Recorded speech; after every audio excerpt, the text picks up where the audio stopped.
यहाँ कोई रीइंकार्नेशन या रीबर्थ नहीं है। आज की कहानी एक मॉन्स्टर बॉस के बारे में है जो काम में थोड़ा कैजुअल है लेकिन फिर भी इंसानों को टेरिफाई करता है। एंशिएंट कोर एक है 7 बेड डंजियंस में से जो इंसान कॉन्कर नहीं कर पाए। आईएससी सबसे ज्यादा क्रीपी डंजियन माना जाता है, लेकिन फिर भी ये एम्बिशियस लॉगॉन को रोक नहीं पाता जो आईएससी कॉन्कर करने आते हैं।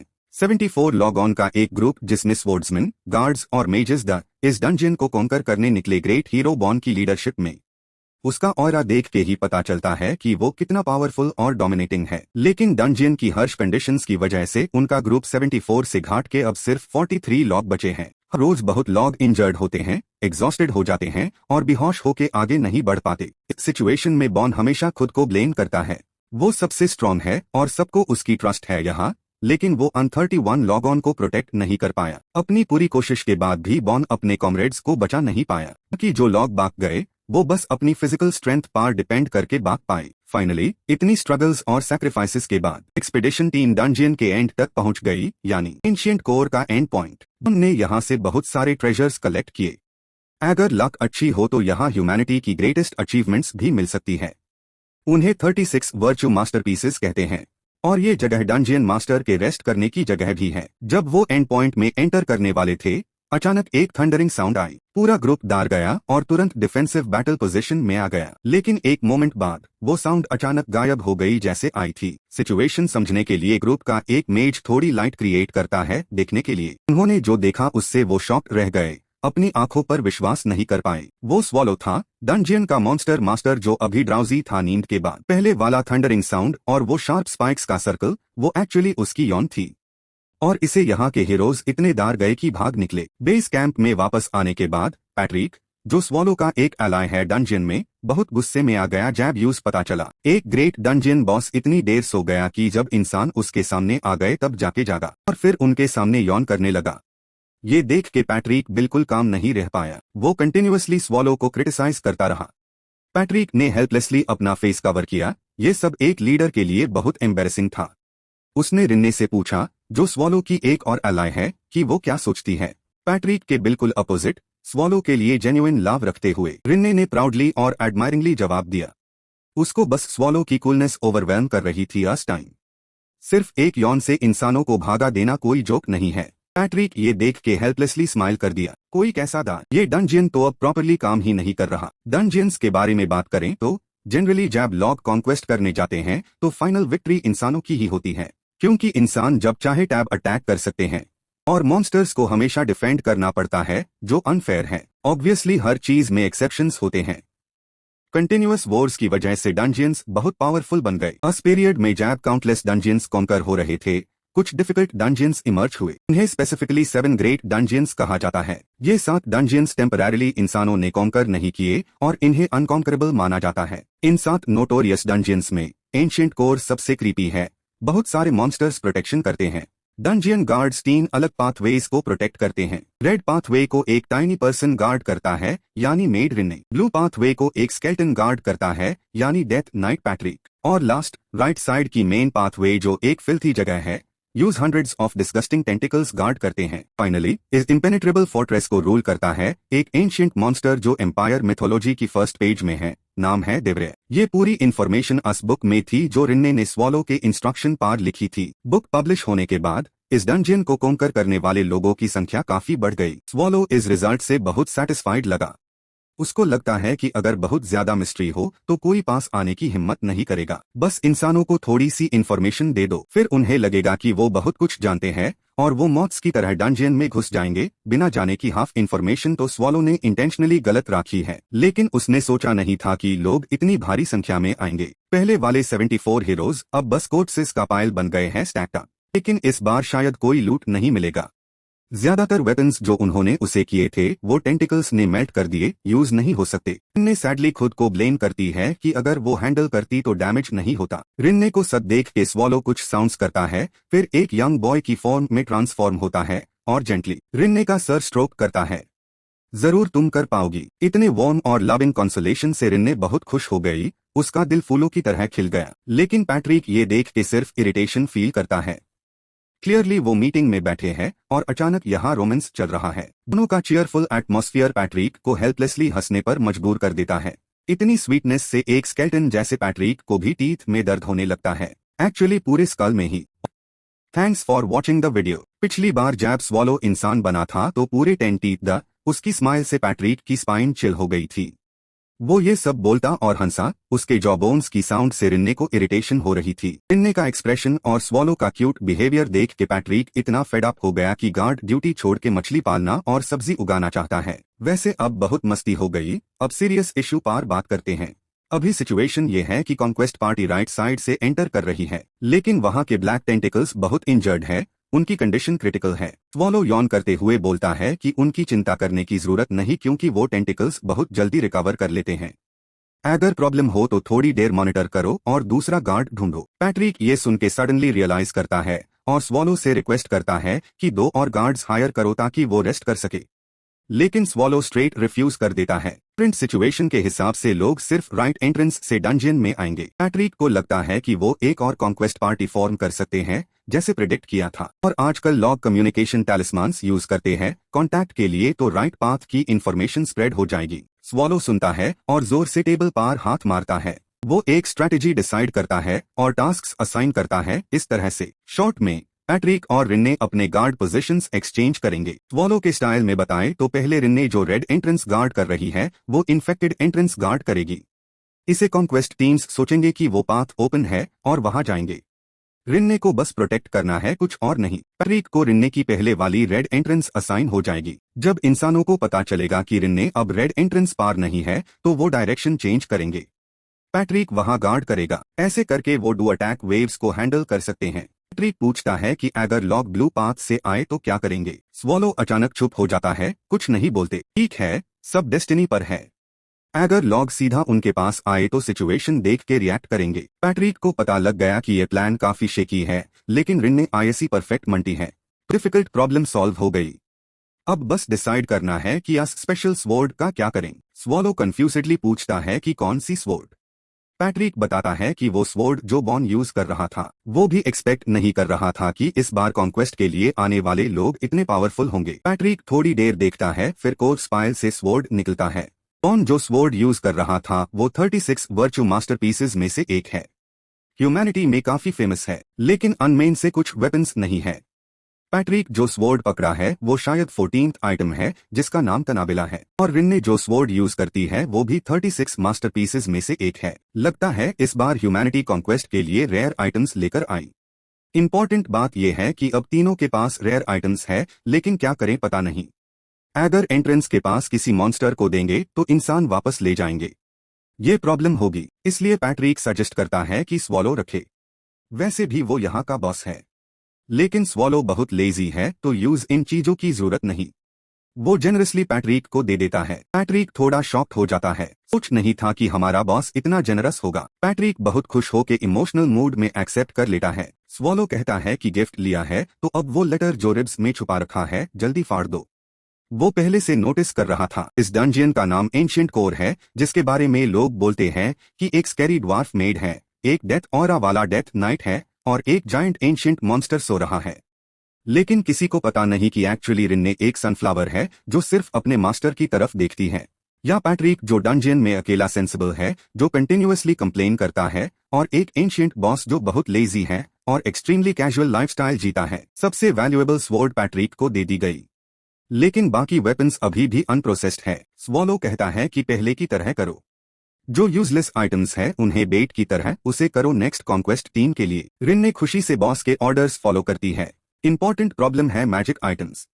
इस डंजियन में कोई स्पेशल मॉन्स्टर नहीं जो उन्हें उसे करे। रिन्ने सजेस्ट करती है कि अनमेन एम्बेडेड मना स्टोन्स निकल के बेच दे, अच्छा पैसा मिल जाएगा। स्वॉलो सोचता है कि आइडिया रीजनेबल है, वैसे भी काफी टाइम हो गया ह्यूमन विलेज नहीं गया। पैट्रिक और रिन्ने ये सुन के टोटली शॉक्ड हो जाते हैं।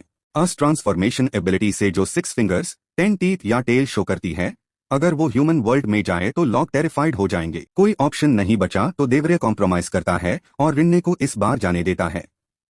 उसको याद दिलाता है कि बहुत सारा डिलिशियस फूड लेकर आना। रिन्ने कोट पहन के जल्दी निकल जाती है। ब्राइट सनलाइट के नीचे खादी होके उसको लगता है आज का मौसम काफी अच्छा है। फिर रिन्ने एक जेमस्टोन शॉप पर जाती है। शॉप ओनर थोड़ी देर इंस्पेक्ट करता है और कहता है कि वो ये नहीं खरीद सकता। वो शॉप से एक ग्रेड बी मना स्टोन निकलता है और टेबल पर रखता है।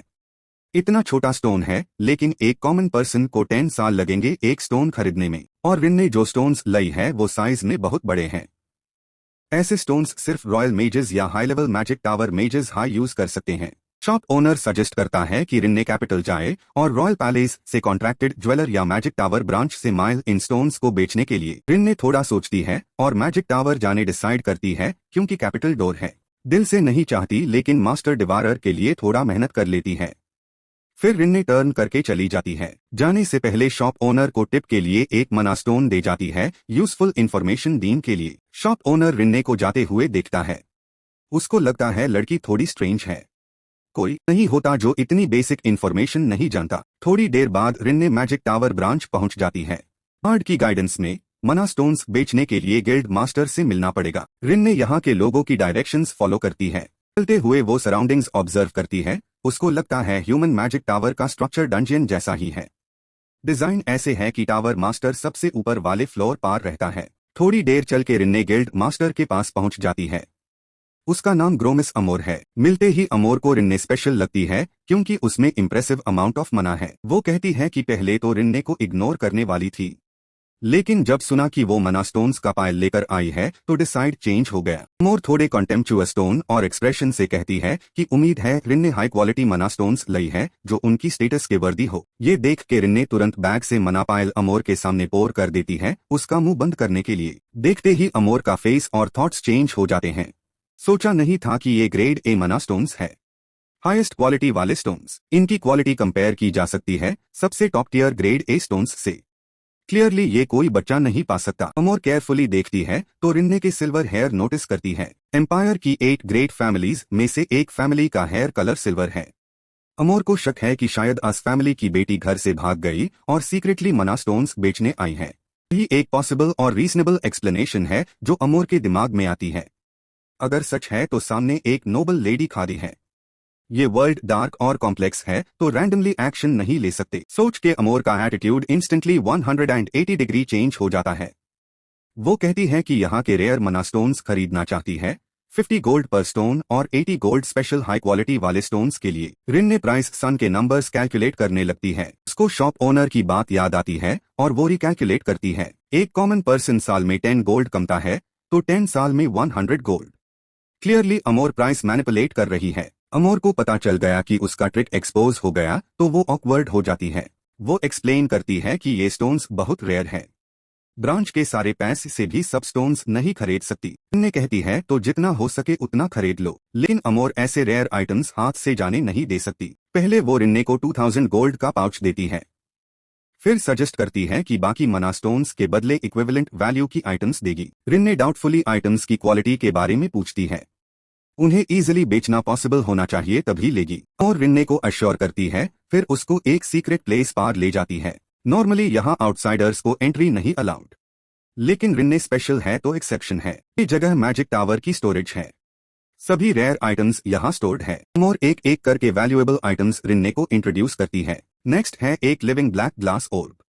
अगर वेयरर पॉइजन के पास जाए तो वो क्राइंग साउंड्स निकलेगा। ये एल्केमी का रिजल्ट है। रिन्ने एल्केमी सुननी है तो इंस्टिंक्टिवली रुक जाती है और इरिटेटेडली उसको स्टेयर करती है और कंफ्यूज्ड हो जाती है।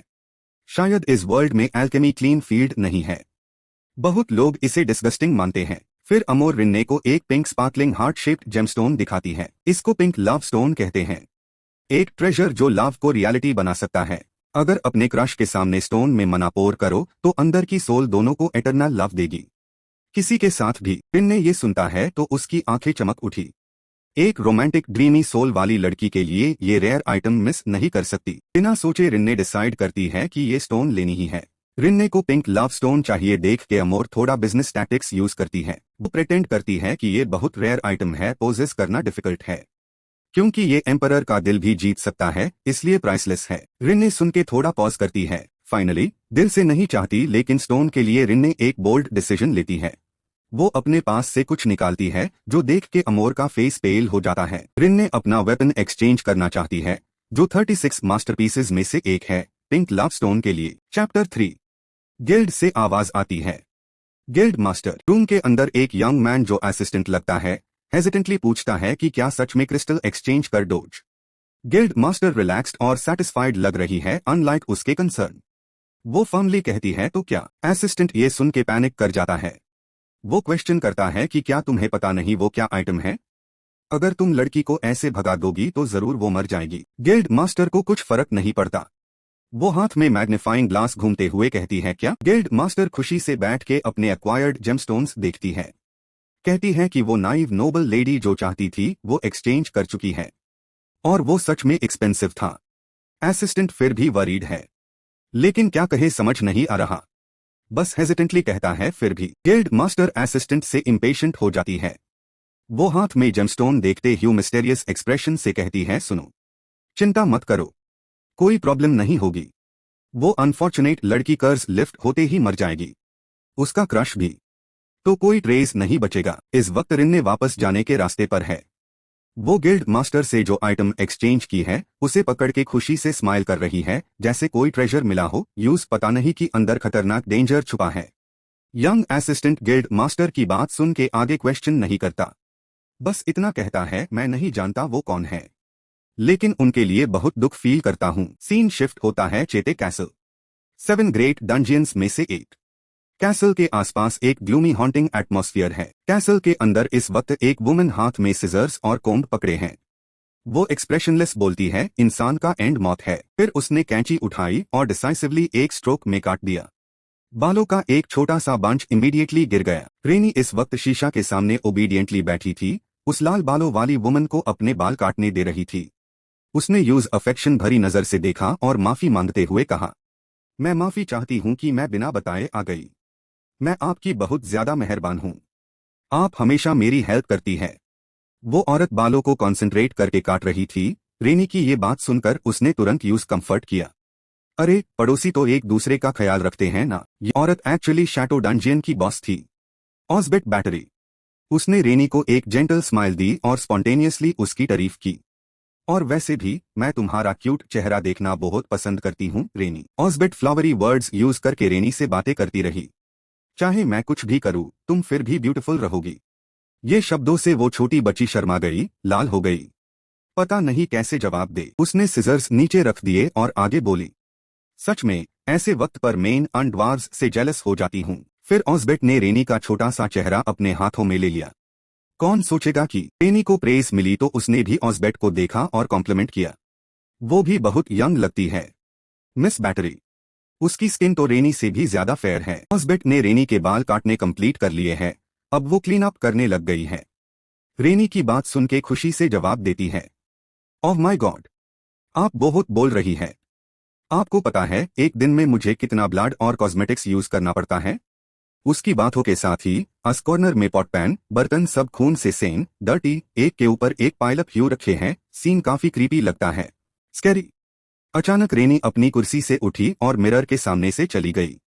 फिर उसने ऑस्बेट को बुलाया, मिस बैटरी। फिर वो एक रैंडम सवाल पूछती है जो सुन के ऑस्बेट को थोड़ा कंफ्यूजन होता है, अभी आप रेनी को कैसी लगती हूँ। ऑस्बेट नॉर्मल होती है और सामने खादी इस क्यूट लड़की को ऊपर से नीचे तक देखती है और फिर बिना रुके तारीफ करती है, ऑब्वियसली आप सबसे ब्यूटीफुल लड़की है जो मैंने देखी है।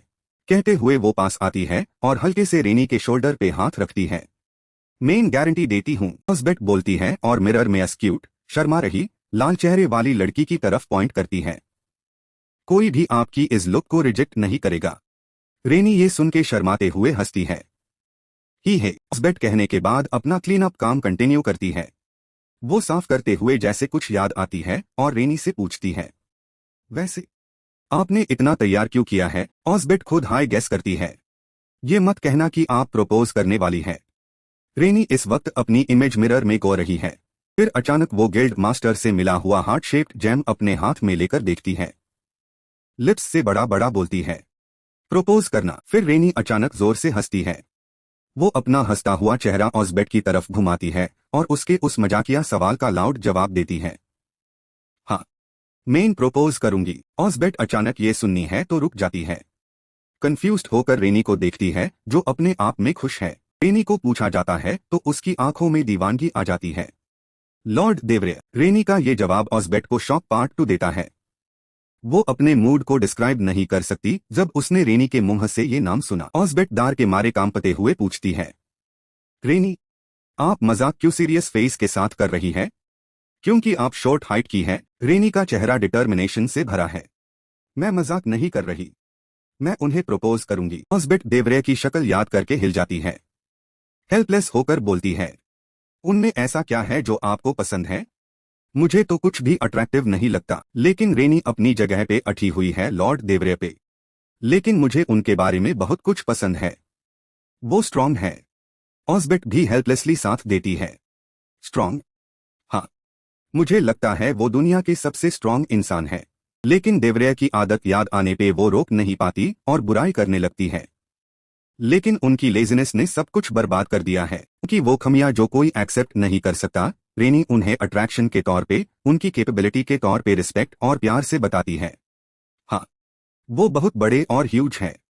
वो बहुत ज्यादा खाते हैं। वो पूरा दिन सोते हैं और कुछ करते नहीं। वो लेजी भी है। वो केयरलेस भी है। आजकल तो मोट भी हो गए हैं। ऑसबेट रेनी का ये दीवाना एक्सप्रेशन देख के कंट्रोल नहीं कर पाती और साई करती है। ऑफ गॉड, वो हेल्पलेसली पूछती है, फिर भी आप उन्हें पसंद करती है, सही है ना? रेनी फर्मली जवाब देती है, हाँ। वो कॉन्फिडेंटली कंफर्म करती है। उसका सिंसियर एटीट्यूड ऐसा है कि कोई इग्नोर नहीं कर सकता। मुझे वो बहुत पसंद है। ऑसबेट उससे ये पक्का कहते हुए सुननी है तो और कुछ नहीं पूछती और एनकरेज करती है। ठीक है, मैं समझ गई। होप है सब अच्छा होगा। लेकिन सच में आप कुछ बेटर डिजर्व करती है, रेनी। कहते हुए वो और बोलती है, अगर वो आपको रिजेक्ट करे तो यहाँ आ जाना। वो बोलते ही प्लेफुली विंक भी करती है। रेनी को जब किसी का सपोर्ट और एनकरेजमेंट मिला तो वो खुश होकर थैंक यू बोली। थैंक यू मिस बेदई। रेनी खुद से धीरे से कहती है। अमीर ली एस डंजियन सब्जुगेशन अलायंस के कॉन्फ्रेंस रूम के अंदर एक ब्लॉन्ड हेयर्ड आदमी रिपोर्ट दे रहा है। हमारा मानना है कि हीरो बर्न हिस्टन की डंजियन सब्जुगेशन टीम खत्म हो गई है। ये ब्लॉन्ड हेयर्ड आदमी रिपोर्ट कंप्लीट करता है तो साइलेंस आ जाती है। अचानक कोई टेबल पे हाथ मारता है और खड़ा हो जाता है। ये क्या बकवास है? टेबल मारने वाला एक स्किनी आदमी है। वो गुस्से से क्वेश्चन करता है, क्या आपने नहीं कहा था कि वो अनगार्डियंस को आसानी से खत्म कर देंगे? बाकी लॉक जैब रास्ता पा जाते हैं तो तुरंत सवाल करने लगते हैं। उनकी बॉडीज अभी तक नहीं मिली, तो आप इतने श्योर कैसे हो सकते हैं? एक के बाद एक बोलते हैं, हाँ, हमारे लोग कभी भी अनमॉन्स्टर्स से नहीं हारेंगे। आर्ग्यूमेंट्स की आवाजें कंटिन्यूअस गरज रही है। हर कोई सोचता है कि वो सही है। कोई किसी को मानने को तैयार नहीं। कॉन्फ्रेंस रूम का एटमॉस्फेयर धीरे धीरे केओटिक होने लगता है। नहीं, आप सब गलत है। एंशिएंट कोर डंजियन इतना बड़ा या कॉम्प्लेक्स नहीं है। वो एक दिन में मार सकते हैं या मर सकते हैं।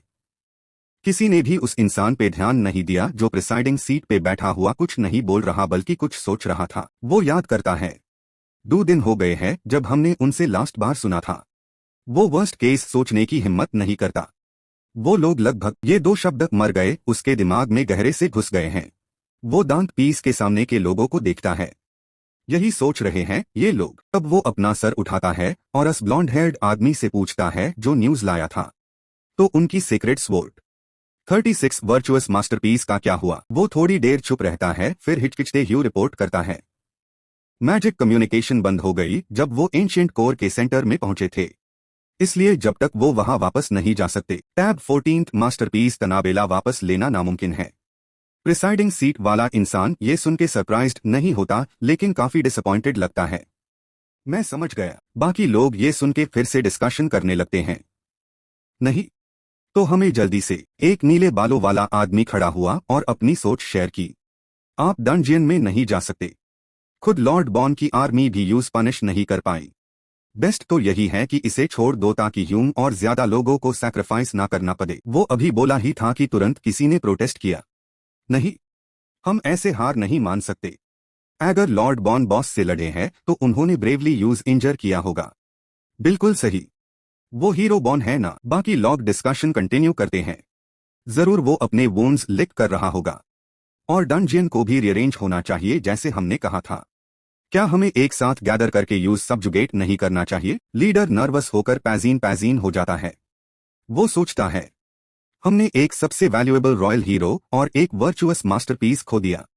अगर दूसरी टीम भी फेल हुई तो जरूर लीडर्स को डिसमिस कर दिया जाएगा। सारे बुरे सिनारियोज उसके दिमाग में आ रहे हैं। और अगर हम चुपचाप बैठे तो रॉयल्टी गुस्से में अपनी सोर्ड्स हमारी तरफ पॉइंट करेगी। फिर वो अचानक कुछ याद करता है, लेकिन उसने एक हाइपोथेसिस रखी। अगर बोनस डंजियन मॉन्स्टर को इंजर नहीं कर पाए तो, अगर पनिशमेंट टीम डंजियन को कोई डैमेज नहीं दे पाई तो वो रिजल्ट के बारे में सोचने लगता है। अगर ये सच हुआ तो चाहे कितनी बार चैलेंज करें, सोचने से पहले ही वो टेबल पे हाथ मारता है और खड़ा हो जाता है। एंशिएंट कोर को सबजुगेट करना नामुमकिन है। रूम में आर्ग्यू कर रहे लोग अचानक साइलेंट हो जाते हैं। अचानक कहीं से लाइट फुटस्टेप्स की आवाज आती है, साथ एक आवाज, इंटरेस्टिंग। आप ऐसा क्यों सोचते हैं? तब इस आवाज से अट्रैक्ट होते हैं। जब सब एक साथ देखते हैं तो वो फिर से बोलता है, पर्सनली मैं सोचता हूँ अस डंजियन को सबजुगेट करना बहुत इजी है। अचानक कोई शॉक्ड होकर कहता है, रॉयल मैजिक रिसर्च सोसाइटी यहाँ क्यों है? वो स्पीकर पर्पल हेयर्ड बंदा है जो रॉयल मैजिक रिसर्च सोसाइटी के ट्रियो में से एक है। वो फिर पूछता है, आप लोगों को नहीं पता हम किसके ऑर्डर्स पे काम कर रहे हैं? ये बात प्लस उनकी आइडेंटिटी ने सक्सेसफुली कॉन्फ्रेंस रूम में मौजूद लोगों को दार और पैनिक में डाल दिया। शिट! रॉयल्टी इंटरफियर करने लगी। पर्पल हेयर्ड बंदा रूम में घूमता है, जिस किसी के पास से गुजरता है उसकी चेयर पे हाथ रखता है, जिसे दार गए लोग और भी दार जाते हैं। वो चलते ह्यू थ्रेटनिंग वर्ड्स कहता है, हमारा यहाँ होना मतलब है कि अब टाइम आ गया है कि आप अपने क्राइम्स की सजा भरे। यहाँ तक कहते हुए वो पहले वाली जोकिंग स्माइल नहीं रख पाता बल्कि गुस्से से कॉन्डेम करता है। आप लोगों की स्टुपिडिटी बेमिसाल है। एक रिस्पेक्टेड हीरो को सैक्रिफाइस करना ही काफी नहीं था। आपने एक प्रेशियस वर्चुअस मास्टरपीस भी दुश्मन के हाथ में जाने दी। बिल्कुल विश्वास नहीं होता। पर्पल हेयर्ड बंदे की बातें अनलॉगऑन के दिल पे लगी है। सब डर के मारे पैजिन है। कोई कुछ बोलने की हिम्मत नहीं कर रहा, बस सर झुकाए हुए खड़े हैं। फिर वो एक इंसान के पास जाकर आगे कहता है, लेकिन अगर यहां सबको मार दिया तो एम्पायर की काउंटलेस सबजुगेशन टीम्स के साथ कौन कोऑपरेट करेगा? सही है ना? पर्पल हेयर्ड बंदा उस आदमी के करीब झुकता है, फिर कहता है, इसलिए हिज मैजेस्टी ने एक प्रपोजल रखा है। प्रपोजल जो आप लोगों को जिंदा रखेगा। वो सीधा खड़ा होता है और अनाउंस करता है, आप लॉर्ड एंशिएंट कोर को एक बार फिर सबजुगेट करोगे। किसी ने सुना तो हेजिटेंटली बोला, लेकिन अगर लॉर्ड बॉन्ड नहीं कर पाए तो हम कैसे? अचानक कहीं से एक क्रूएल लाफ आती है। फिर पर्पल हेयर्ड बंदा अचानक एक नाम लेता है, नाइफ्रिम। वो रिपीट करता है, हम नाइफ्रिम यूज करेंगे। ये नाम सुन के सब डिस्कस करने लगते हैं। क्या? नाइफ्रिम? उन्होंने नाइफ्रिम कहा। लीडर को जैसे कुछ याद आता है और वो तुरंत उससे पूछता है, रुको, नाइफ्रिम? अगर मुझे गलत याद नहीं तो वो बहुत प्रॉब्लम्स वाला सोल्यूशन है ना? पर्पल हेयर्ड बंदा तुरंत करेक्ट करता है, नाइफ्रिम डिफेक्टिव प्रोडक्ट नहीं है, वो बहुत सक्सेसफुल है। कहते हुए वो टेबल पे जोर से मारता है। अब सवाल आप लोगों के लिए है। वो शख्स फेस टू फेस लीडर के सामने गया। बॉन हिस्टान और उनकी टीम सरवाइव क्यों नहीं कर पाई? क्योंकि वो वीक द या केयरलेस द? आदमी के जवाब देने से पहले वो मुड़ जाता है और कहता है, नहीं, ऑब्वियसली नहीं। तो फिर क्यों? उसने खुद से सवाल किया और खुद ही जवाब दिया। एक चीज थी जो लॉर्ड बॉन और उनकी टीम के पास नहीं थी। वो एम्फसाइज करता है, बस एक चीज। सब चुप होके उसके बोलने का इंतजार करते हैं, और वो चीज है। पर्पल हेयर्ड बंदा थोड़ा रुकता है, फिर कहता है, नाइफ्रिम वही है। देखते हैं ये सबजुगेशन कितनी सक्सेसफुल होती है। वॉलो देवरिया की तरफ। वो बड़ी बोर सी उबासी ले रहा है। आसपास का स्पेस अंधेरा है, सिर्फ उसकी यॉनिंग की आवाज गूंज रही है। देवरिया खुद से कहता है, मुझे कोई अच्छा फील नहीं आ रहा।